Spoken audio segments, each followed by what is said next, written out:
ఈరోజు దత్తాత్రేయ సంవత్సర కోసంలో 15-16 శ్లోకాలకి తాత్పర్యం తెలుసుకుందామండి. గురు బ్రహ్మ గురు విష్ణు గురుదేవో మహేశ్వర గురు సాక్షాత్ పరబ్రహ్మ తస్మై శ్రీ గురువే నమః.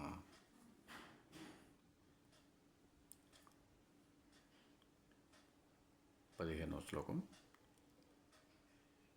అస్థీని స్థిరదీః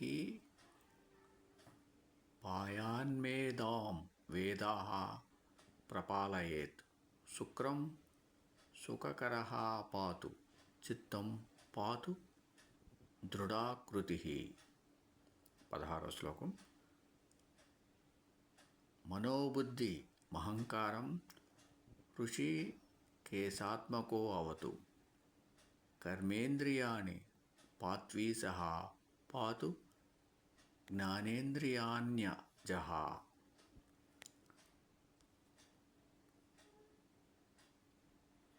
15వ శ్లోకానికి తాత్పర్యం.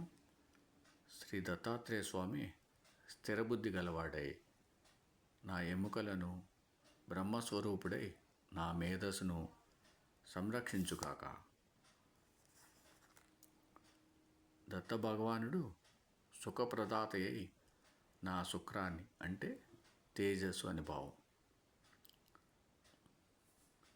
దృఢ వజ్రకాయుడు దత్తప్రభువు నా చిత్తమును రక్షించుగాక. 16వ శ్లోకానికి తాత్పర్యం. ఋషికములకు అంటే ఇంద్రియములకు ప్రభువైన దత్తాత్రేయ స్వామి నా మనసును బుద్ధిని అహంకారాన్ని రక్షించుగాక. ఈశ్వరుడైన ఆ స్వామి నా కర్మేంద్రియములను కాపాడుగాక. శ్రీ దత్తాత్రేయుడు ఆ జన్మ భగవానుడై నా జ్ఞానేంద్రియములను సంరక్షించుగాక. ఓం సమ సద్గురు సాయినాథ్ మహారాజ్కి జయ. ఓం సమ సద్గురు భరద్వాజ్ మహారాజ్కి జయ. ఓం నమో దత్తాత్రేయ స్వామినే నమః.